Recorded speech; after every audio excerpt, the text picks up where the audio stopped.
Hello अस्सलाम वालेकुम, this is Ranjit. आज जिस टॉपिक में बात करने जा रहा हूं वो बहुत ही इंपॉर्टेंट और पावरफुल टॉपिक है जो आपके लिए आप पे बात करना चाह रहा हूं, क्योंकि बहुत सारे लोग दूसरों को तो इवैल्यूएट करते हैं, जज करते हैं। क्या कभी हमने अपने गिरेबान में झांक कर देखा मैं करता क्या हूं, मैं हूं क्या? जो इनपुट मैंने अपनी जिंदगी में डाला है वो मुझे आउटपुट मिला है या नहीं? जितनी एफर्ट मैंने अपनी जिंदगी में लगाई उसके रिजल्ट्स मुझे मिले हैं नहीं? अगर आपको रिजल्ट मिले हैं इसका मतलब है आपने सही इनपुट डाला। अगर आपको रिजल्ट्स नहीं मिले तो इसका मतलब गड़बड़ कहीं आपकी इनपुट में है sir, because input is directly proportional to the output. Greater the input the greater would be the output. जिस तरह का इनपुट डालोगे वैसा ही आउटपुट मिलेगा। अगर आप किसी थर्ड क्लास क्वालिटी का बीज जमीन में बोएंगे तो 6-8 महीने के बाद जो फ्रूट होगा वो भी आपका थर्ड क्लास क्वालिटी का होगा। जिस तरह का आपने अपने आप पे इन्वेस्ट किया है तो कल से रिटर्न भी वही होगा। अगर आपकी सोच नेगेटिव होगी तो आपका जो आउटपुट है वो भी नेगेटिव होगा। सोच अच्छी रखी होगी, सोच के साथ एक्शंस भी अच्छे रखे होंगे और एक्शंस और थॉट्स के अंदर अलाइनमेंट इक्वल होगी या सिमिलर होगी या पैरेलल होगी तो समझ लीजिए आपको बेहतर आउटपुट मिलेगा। अगर जिसको आउटपुट अभी नहीं मिला तो समझ लीजिए गड़बड़ उसके आउटपुट में नहीं है, गड़बड़ उसके इनपुट में। इस तरह का टॉपिक आपके पास आज लेकर आया हूं। किसी महापुरुष ने फरमाया कि बहुत सारे लोग हमेशा चीखते हैं, चिल्लाते हैं, मैं इतनी मेहनत करता हूं, मैं इतना हार्ड वर्क करता हूं, इतना एफर्ट्स लगाता हूं, लेकिन फिर भी मुझे वो रिजल्ट्स नहीं मिलते। इसका मतलब यह है your thinking, your direction, your focus, your goals, your activities, your power of thinking वो एक अलाइनमेंट में है ही नहीं। यकीन मानिए रोड अगर हैदराबाद की तरफ जा रहा होगा तो आपको उसी रोड पे गाड़ी लगानी होगी, वरना अगर आपको हैदराबाद जाना है और आपकी गाड़ी किसी और शहर के रुख में है तो गाड़ी कभी हैदराबाद नहीं पहुंचेगी। लेकिन आप कहेंगे सर मैं तो रोड पे था, गाड़ी में भी था, लेकिन हैदराबाद नहीं पहुंचा। क्या आपने डेस्टिनेशन डिसाइड की या रोड या गाड़ी डिसाइड की?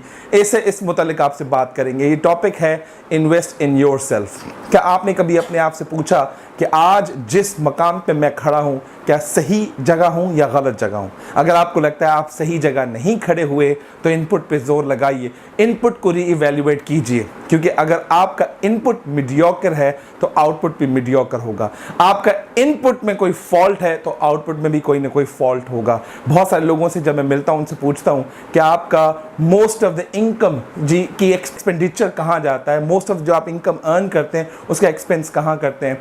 वो कहते हैं सर महंगे महंगे कपड़े खरीदते हैं, अपनी पर्सनैलिटी को मेंटेन करते हैं, महंगी जीन्स खरीदते हैं, और जब भी कोई नया आइटम आता है मार्केट में हम लेते हैं, नया फ़ोन परचेज करते हैं और नए नए रिस्ट वॉचेस भी परचेज करते हैं। तो मेरा खून खोलता है क्यों लोग सिर्फ और सिर्फ आपके एक्सटीरियर पे इन्वेस्टमेंट करते हैं, क्यों इस पे इन्वेस्टमेंट नहीं करते? यकीन मानिए अगर आप इस पे इन्वेस्टमेंट करोगे तो वो आपकी कॉस्ट है, कॉस्ट, उसका कोई प्रोडक्टिव रिजल्ट नहीं मिलेगा। जब आप इस पे इन्वेस्टमेंट करोगे तो ही आपको प्रोडक्टिव रिजल्ट मिलेगा। अब आप मुझसे पूछेंगे कि क्यों, किस तरह से हमें इस पे इन्वेस्टमेंट करनी चाहिए? तो सर आप अपने आप से पूछिए, where do you see yourself after 5 years? Where do you see yourself after 6 months? Where do you see yourself after 3 years? इस तरह के सवाल पूछिए। मंथली गोल सेट कीजिए, ईयरली गोल सेट कीजिए, मीडियम 3 years गोल सेट कीजिए, 5 साल का गोल सेट कीजिए, क्योंकि जब आपके गोल सेट होंगे तो आपको पता है कि आपको किस गाड़ी में बैठना है। रास्ता हैदराबाद की तरफ जा रहा है तो उसी गाड़ी में बैठना है। अगर नहीं जाना चाहते किसी पब्लिक सवारी में तो खुद की गाड़ी कैसे परचेज करनी है, और रोड कहाँ जाता है, डायरेक्शन किस तरफ है, अगर वहीं चल गया तो ही मैं मंजिल पे पहुंच पाऊंगा, वरना कभी मंजिल पे नहीं पहुंच सकता। तो मैं आपको बताता हूं इस पे कैसे इन्वेस्टमेंट होगी। 3 तो चीजें सर जो आपको करनी है। पहली, what kind of books you are reading.